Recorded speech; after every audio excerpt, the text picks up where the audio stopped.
예, 감사합니다. 이 시간 우리에게 주신 하나님의 말씀을 보시겠습니다. 골로새서 3장 15절로 17절 말씀입니다. 제가 가진 성경, 신약 성경 327면입니다.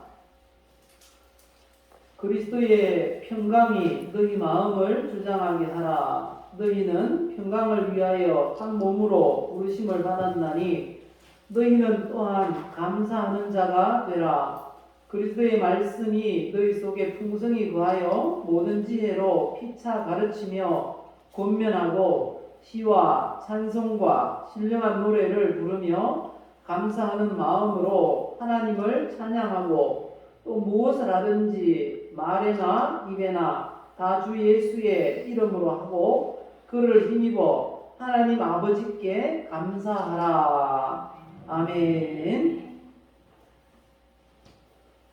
이 시간 우리에게 주신 하나님 말씀을 통해서 감사하는 자가 되라 라는 제목으로 말씀을 전하겠습니다. 이 시간도 우리 이 자리에 인지하신 우리 하나님 앞에 이렇게 고백합시다. 나는 하나님의 사랑을 받고 있습니다. 하나님은 나를 치료하십니다. 하나님은 나에게 복을 주십니다. 하나님, 감사하며 살도록 도와주세요. 우리의 고백이 우리의 인생이 되시기를 예수님의 이름으로 축복합니다. 우리는 이 건강에 관심이 매우 많습니다. 그래서 아마 이런 질문에도 얼른 대답을 할 수 있을 것 같아요. 건강에 제일 해로운 게 뭘까요? 의사들과 이 건강 관련 전문가들이 아주 공통적으로 하는 말이 스트레스라고 합니다. 성경에도 그런 말씀이 있잖아요. 심령의 근심은 뼈를 마르게 한다. 그런 말씀이 있어요. 그리고 이 마음의 즐거움이 양약이다. 최고의 보약이다. 그런 말씀이 있죠. 그런 것처럼 이 스트레스가 건강에 가장 해롭다고 그렇게 말을 합니다. 이 스트레스 연구를 해서 노벨상을 받은 사람이 있어요. 바로 이분인데요. 한스 셀리라고 하는 분입니다. 한스 셀리라고 하는 분이 이 노벨상을 받고 나서 여러 학교에 이렇게 초청을 받아서 강연을 하게 됩니다. 이 스트레스에 관한 강연을 다 마치고 나가는데 어떤 한 학생이 헐레벌떡 달려와서 이런 질문을 했다고 합니다. 교수님, 요즘은 스트레스를 받을 수밖에 없는 시대인데 어떻게 하면 스트레스를 덜 받고 살 수 있을지 간단하게 딱 한 구절로만 말씀해 주세요. 그렇게 요청을 합니다. 그때 한스 셀리 박사님이 전혀 주저하지 않고 한마디로 이렇게 말했다고 합니다. 감사하며 살게나. 그렇습니다. 감사하며 사는 게 스트레스를 가장 적게 받을 수 있는 최고의 방법인 것입니다. 그렇다면 우리가 감사하며 살아야 되겠는데, 감사하는 성도가 되어야 하겠는데, 그럼 누구한테 감사해야 할까요? 그리고 그럼 감사해야 하는 이유가 또 뭘까요? 그리고 또 어떻게 하면 감사하는 성도로 살아갈 수 있을까요? 우리가 여기에 대해서 살펴보도록 하겠습니다. 감사의 대상 누굴까요? 감사의 대상은 바로 하나님이다 라고 성경이 말씀하십니다. 역대상 29장 13절 보시면 우리 하나님이여 이제 우리가 주께 감사하며 주의 영화로운 이름을 찬양하나이다. 이렇게 고백합니다. 시편 107편 1절에는 뭐라고 합니까? 여호와께 감사하라. 이유가 뭡니까? 그는 선하시며 그 인자하심이 영원함이로다 말씀하십니다. 오늘 본문에도 감사의 대상이 하나님이라고 분명하게 말씀하십니다. 오늘 본문 17절에 보시면 또 무엇을 하든지 말에나 일에나 다 주 예수의 이름으로 하고 그를 힘입어 어떻게 하라고요? 하나님 아버지께 감사하라. 우리의 감사의 대상이 누구라고 하십니까? 하나님. 하나님이 우리의 감사의 대상입니다. 그럼 질문하시겠죠. 왜 하나님께 감사해야 합니까? 하나님께 이 감사하는 삶을 살아야 하는 이유가 많습니다. 그 중에 첫 번째는요, 우리가 하나님의 부르심을 받았기 때문입니다.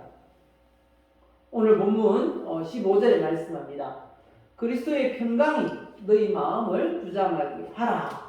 너희는 평강을 위하여 한 몸으로 부르심을 받았나니 너희는 또한 감사하는 자가 되라. 이렇게 말씀합니다. 너희는 평강을 위하여 한 몸으로 부르심을 받았기 때문에 감사하는 자가 되라. 이렇게 말씀합니다. 여기서 한 몸으로 부르심을 받았나니 이 말씀은 예수 그리스도와 한 몸이라는 것입니다. 교회가 무엇입니까? 교회는 예수 그리스도의 몸이라고 성경이 말씀하십니다. 교회를 이루고 있는 우리 성도님들이 바로 예수 그리스도의 몸입니다. 몸을 이루고 있는 지체의 한 부분인 줄 믿습니다. 그러면 교회의 머리가 누구라고요? 예수 그리스도. 예수 그리스도의 몸이 교회니까 교회의 머리는 바로 예수 그리스도다라는 것을 말씀하고 있습니다. 우리가 바로 예수님의 몸의 한 부분을 이루는 지체로 부르심을 받았기 때문에 감사하라는 것입니다. 우리가 왜 부르심을 받았을까요? 이 많고 많은 사람들 중에 지극히 작은 우리가 부르심을 받았습니다. 우리가 어디가 잘나서 하나님 우리를 불러주셨을까요? 아니면 우리가 다른 사람보다 가진 게 많아서 우리를 부르셨을까요? 아니면 우리가 다른 사람에 비해서 더 선하기 때문에 우리를 부르셨을까요? 아니라는 것입니다. 우리를 부르신 이유를 로마서 5장 8절에 말합니다.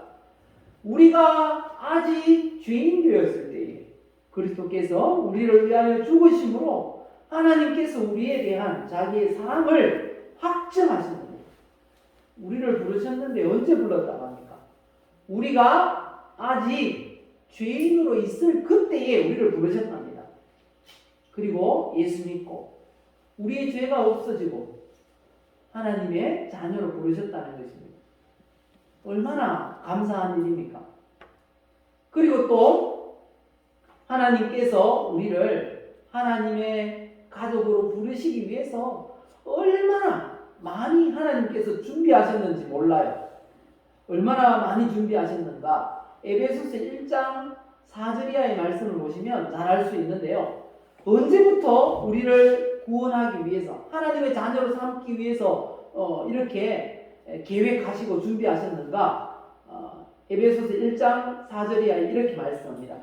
곧 창세 전에 그리스도 안에서 우리를 택하사 우리로 사랑 안에서 그 앞에 거룩하고 흠이 없게 하시려고 그 기쁘신 뜻대로 우리를 예정하사 예수 그리스도로 말미암아 자기의 아들들이 되게 하셨으니 이는 그가 사랑하시는 자 안에서 우리에게 거저 주시는 바 그의 은혜의 영광을 찬송하게 하려는 것이라. 이렇게 말씀하십니다. 우리를 이렇게 하나님 자녀 삼으시기 위해서 그리스도의 지체로 삼으시기 위해서 언제부터 준비하셨다고요? 창세전. 예, 창세전부터. 창세전이 무슨 의미입니까? 세상이 생겨나기 전. 세상이 만들어지기 전부터 우리를 선택하셨어요. 그때부터 준비하셔가지고 때가 되었을 때에 우리를 부르신 것입니다. 예수 그리스도의 몸으로, 이 교회의 일원으로, 하나님의 아들들, 하나님의 자녀들로 우리를 부르셨습니다. 얼마나 감사한 일입니까? 그래서 그걸 그의 은혜, 하나님의 은혜라고 말씀하고 있는 것입니다. 그러니까 우리가 하나님께 감사하지 않을 수 없다는 말씀인 것입니다. 첫 번째, 우리가 하나님 앞에 감사해야 할 이유가 뭐라고요? 우리를 부르셨기 때문에. 하나님의 지체로 부르셨어요. 그래서 감사해야 한다 말씀하십니다. 두 번째는 왜 감사하라고 하십니까? 우리의 일상이 평온하게 하심을 위해서 감사해야 한다는 것입니다. 빌립보서 4장 7절에 보면요, 우리가 평안하게 살아갈 수 있는 이유가 여기 있다고 합니다. 모든 지각에 뛰어난 하나님의 평강이 그리스도 예수 안에서 우리의 마음과 생각을 지키시기 때문에 평안을 누리며 살아갈 수 있다는 것입니다. 우리 하나님이 지키시기 때문에. 믿습니까? 어떤 교회에서 한 성도님이 흥분해가지고 교회 목사님한테 이렇게 이야기를 했다고 합니다. 목사님, 제가 지난 주간에 차 사고가 났는데 차가 폐차를 시켰는데 나는 하나도 안 다쳤어요. 하나님 감사합니다. 얼마나 감사한지 모르겠습니다. 이렇게 이야기를 했습니다. 그 이야기를 듣고 이 목사님이 또 이렇게 대답을 했다고 합니다. 그래요? 참 감사한 일이네. 그러면 저는 더 감사해야 되겠어요. 왜요? 목사님 무슨 사고가 있었어요? 이렇게 묻는 거예요. 목사님이 대답했답니다. 아닙니다. 아무 일 없어서 감사합니다. 꼭 무슨 사고가 났는데 내가 안 다쳐서, 내가 조금 다쳐서 그런 일이 있을 때만 감사해야 할까요? 아니면 큰 병이 들었는데 그 병 들었다가 어떻게 해서 나았어요. 그래서 감사하는 게 좋을까요? 아니면 어떤 사고가 있었지만 그 사고를 통해서 내가 다치지 않거나 구조를 받아서 그런 때만 우리가 감사해야 할까요? 그것보다 더 큰 감사의 제목이 뭡니까? 살아나고 감사합니다. 맞습니다. 아무 탈 없이 그냥 지내는 게 감사의 제목입니다. 가장 큰 감사의 이유라는 것입니다. 한 주간 아무 일 없었습니까? 아멘. 그것보다 더 감사한 일이 어디 있겠습니까? 그렇지 않습니까? 우리가 아무 일 없는 것, 무탈한 게 감사한 것입니다. 나는 왜 아무 일은 하지 않는 거야? 혹시 이런 분 계십니까? 그럼 한번 큰 병 걸려보시든지요. 아무 일 없는 게 감사한 것입니다. 아무 일 없는 게, 아무 일 없는 그런 평온한 한 주간을 또 보낼 수 있기를 예수님의 이름으로 축복합니다. 그리고 그런 일들로 인해서 그런 아무 일 없는 그런 일상을 통해서도 늘 감사할 수 있는 우리 모두가 되시기를 예수님의 이름으로 축복합니다. 그리고 또 우리가 감사할 게 있어요. 세 번째는 현재에 내가 있도록 지금까지 도우신 그것을 인해서 우리가 감사해야 한다는 것입니다. 사무엘이 이런 고백을 했지요. 사무엘상 7장 12절 보시면요, 사무엘이 돌을 취하여 미스바와 센 사이에 세워 이르되 여호와께서 여기까지 우리를 도우셨다 하고 그 이름을 에벤에셀이라 하니라. 그러면 아마 이런 질문을 할 것입니다. 하나님이 여기까지 도우셨다고 하는데 내 몸이 지금 아픈데 무슨 감사가 나오겠습니까?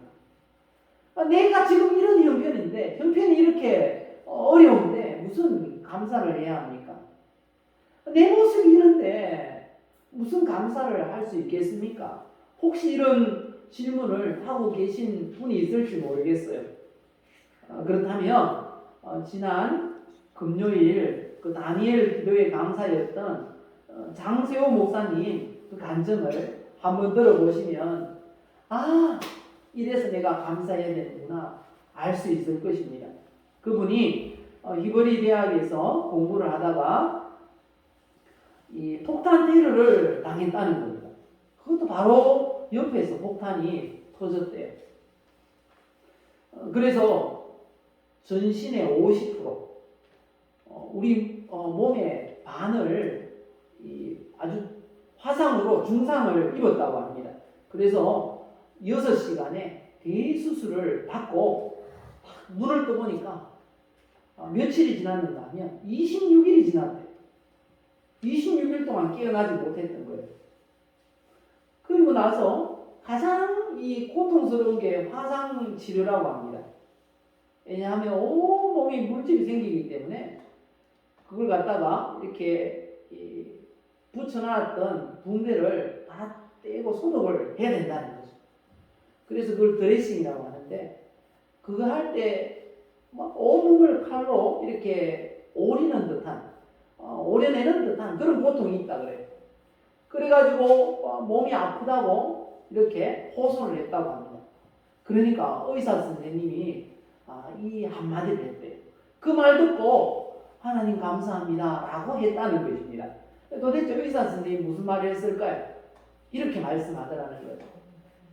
세호, 아픈 건 살아있어서 그래.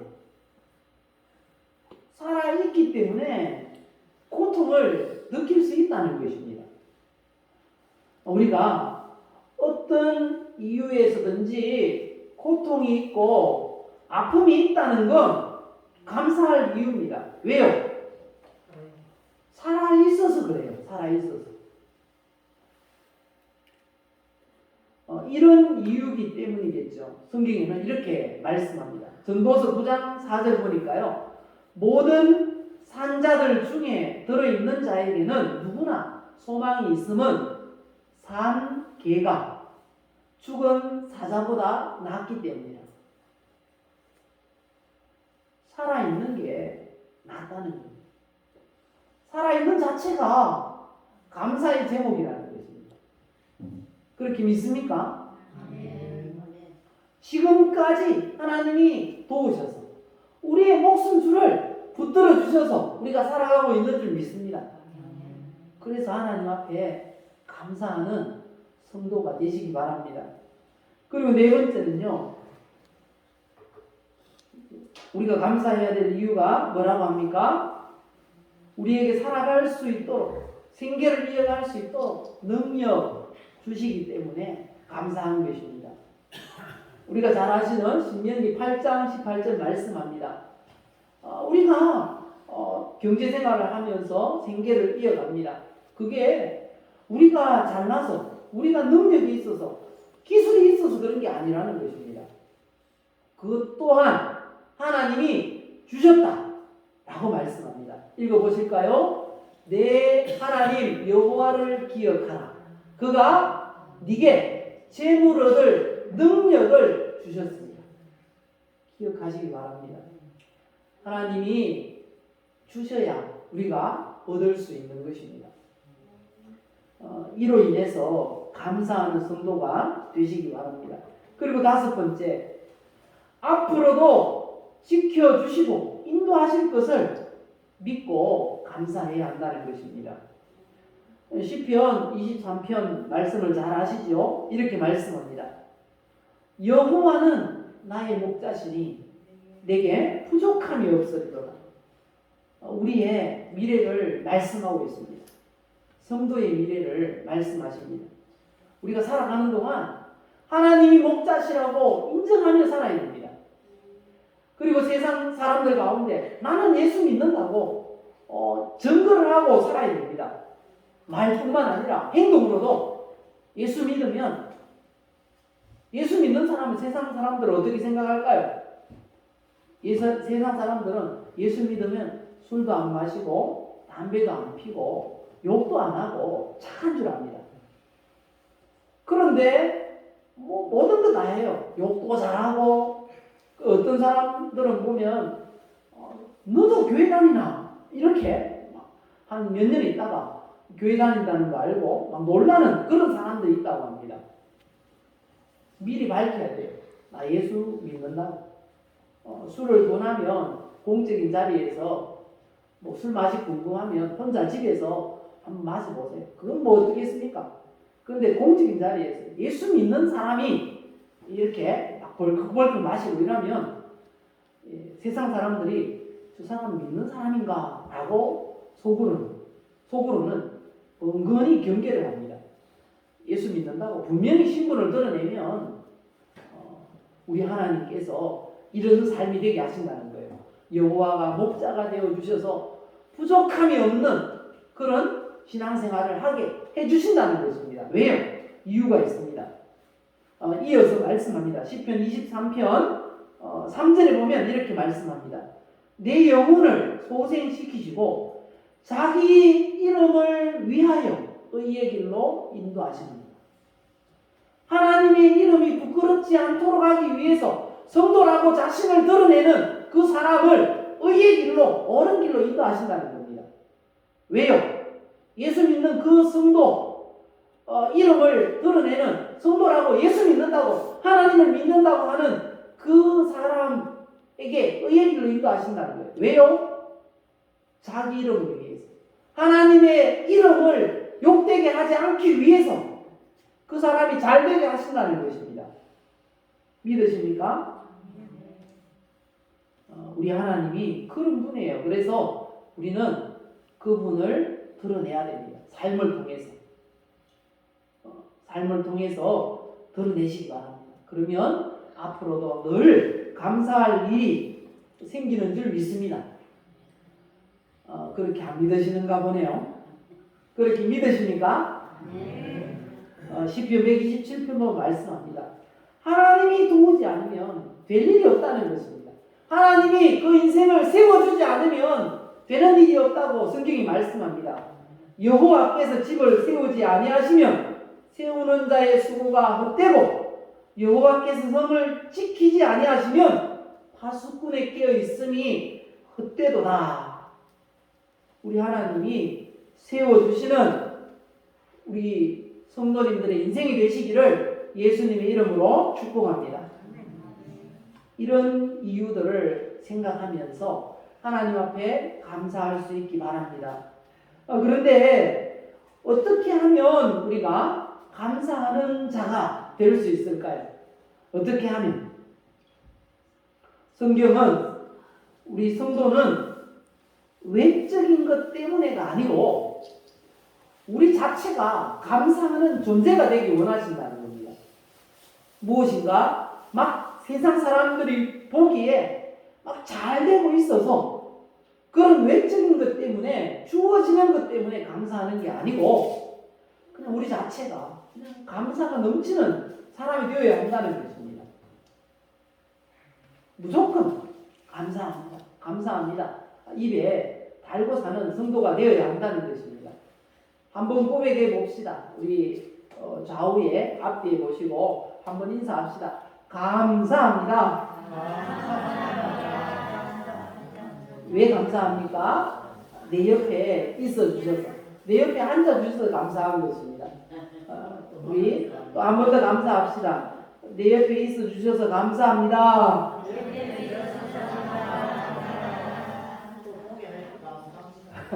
예, 우리가 늘 감사를 고백할 수 있어야 되겠습니다. 그런데 어떻게 하면 이 감사하는 존재가 될 수 있을까요? 첫 번째는요, 하나님의 말씀을 아는 지식이 우리를 감사하는 존재가 되게 한다는 것입니다. 오늘 본문 16절에 말씀하십니다. 그리스도의 말씀이 너희 속에 풍성히 거하여 모든 지혜로 피차 가르치며 권면하고 이렇게 말씀합니다. 하나님의 말씀이 우리 속에 풍성할수록 우리가 감사하는 삶을 산다는 것입니다. 마치 이런 것과 같습니다. 여러분들 혹시 클래식 음악 이런 거 좋아하십니까? 뭐 쇼팽, 모차르트, 베토벤 이런 음악 가끔 이렇게 하더라고요. 언젠가 한번 갔는데 졸려 죽는 줄 알았습니다. 아예 잤어요. 그런 일이 있었는데요. 근데 이 음악에 대해서 많이 알수록 지식이 많을수록 그 사람들은 그걸 막 느끼더라고요. 난 졸려 죽겠는데 그분들은 막 음악을 느껴요. 이거 죽이지 않냐 하면서 나는 안 죽이더라고요. 근데 음악을 아는 사람들은 막 죽인다는 거예요. 와, 그게 진짜 그렇게 좋은가 싶을 정도로. 또 어떤 사람은 막 이 그림을 보니까요. 그 그림이 막 점만이 있어요. 점만. 그런데 그걸 보고 앞에 서가지고 와, 막 이렇게 감탄하는 사람이 있더라고요. 미술을 아는 사람이 느낄 수 있는 것입니다. 마찬가지입니다. 하나님의 말씀이 풍성히 거하면 그분의 뜻을 아는 만큼 감사할 수 있다는 것입니다. 우리를 향하신 하나님의 뜻이 뭘까요? 데살로니가전서 5장 16절에서 18절 말씀 잘 아시죠? 항상 기뻐하라. 쉬지 말고 기도하라. 범사에 감사하라. 이것이 그리스도 예수 안에서 너희를 향하신 하나님의 뜻입니다. 믿으십니까? 범사에 감사하는 게 하나님의 뜻이라는 것입니다. 하나님의 말씀이 풍성히 거해서 범사에 감사하는 성도가 되시기를 예수님의 이름으로 축복합니다. 그리고 또 무엇이 감사하는 존재가 되게 할까요? 두 번째는 뭐가요? 찬송입니다. 찬송. 오늘 본문 16절에 말씀합니다. 시와 찬송과 신령한 노래를 부르며 감사하는 마음으로 하나님을 찬양하라 말씀하십니다. 이 찬송이 우리로 하여금 감사하는 존재가 되게 한다는 것입니다. 이 찬양을 하면요, 마음이 공고한 사람, 마음이 아픈 사람에게도 기쁨을 준다는 것입니다. 시편 69편에 그렇게 말씀하십니다. 내가 노래로 하나님의 이름을 찬송하며 감사함으로 하나님을 위대하시다 하리니, 그렇게 하면 어떤 일이 일어난다고요? 31절 말씀합니다. 이것이 소곧 뿔과 굽이 있는 황소를 드림보다 여호와를 더욱 기쁘시게 함이 될 것이다. 하나님이 우리가 감사하며 예배드리는 걸 그렇게 기뻐하신답니다. 1,000,000원짜리 황소를 하나님 앞에 드리는 것보다 감사하며 하나님을 찬송하고 예배하는 걸 하나님은 더 기뻐하신다는 것입니다. 뿐만 아니라 이어서 이렇게 말씀합니다. 곤고한 자가 이를 보고 기뻐하나니.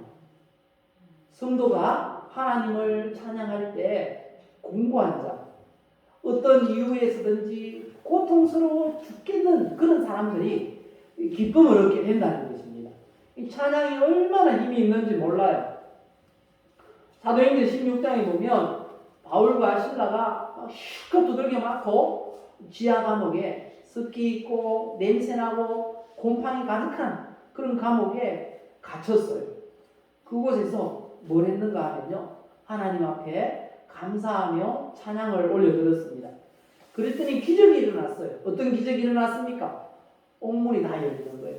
갑자기. 그렇게 해서 그 일을 통해서 간수가 예수 믿고 구원을 받게 되었다는 것입니다.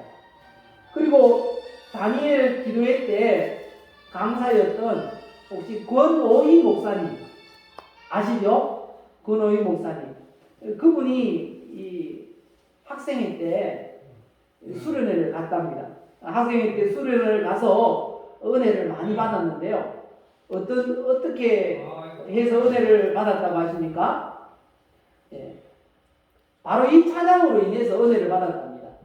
당신은 사랑받기 위해 태어난 사람. 이 찬양을 듣고 은혜를 받았다고 합니다. 이처럼 이 찬양에는 힘이 있어요.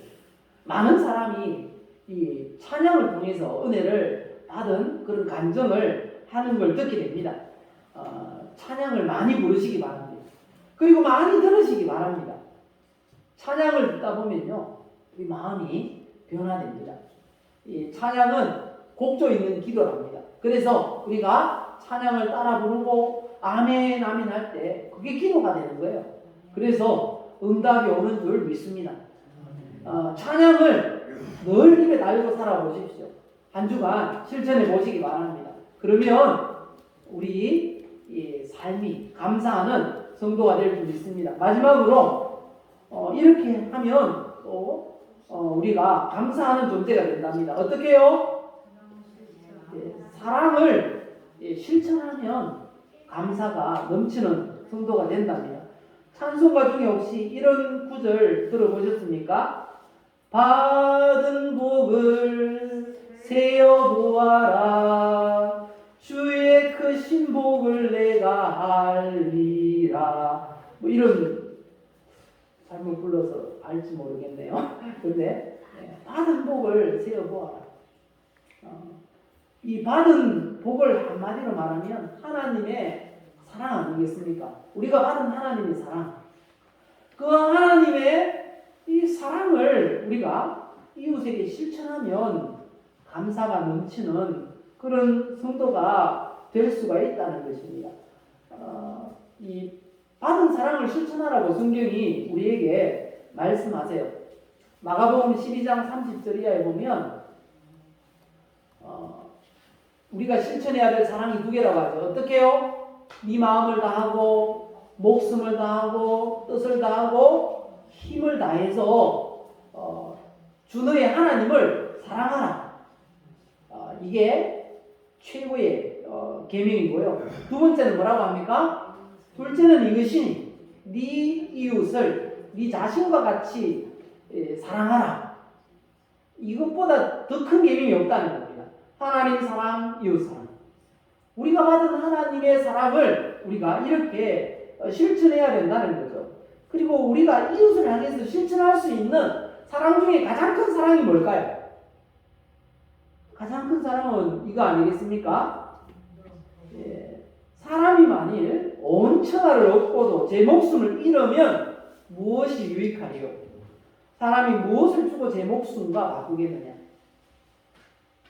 그 영원히 사는 것, 영원히 천국 가게 하는 것, 그것보다 더 큰 복이 없는 줄 믿습니다. 그러니까 우리 가족을 사랑하는 가장 큰 사랑의 실천 뭡니까? 전도. 여러분들은 여러분들의 친구를 사랑하시죠? 좋아하죠? 가장 큰 사랑의 실천이 뭡니까? 전도. 그 친구는 뭐 지옥 가도 돼. 나는 천국 가면 돼. 혹시 그렇게 생각하는 분 계십니까? 예. 전도하시기 바랍니다. 가장 큰 사랑의 실천은 전도입니다. 전도. 말씀을 맺도록 하겠습니다. 우리 세 가지를 꼭 기억하시기 바랍니다. 그 세 가지 뭡니까? 어떻게 하면 감사하는 존재가 될 수 있다고 하십니까? 첫째는 하나님의 말씀. 두 번째는 찬양, 찬송. 세 번째는요? 방금 했는데 그죠? 사랑 실천. 이 세 가지입니다. 꼭 기억하시고요.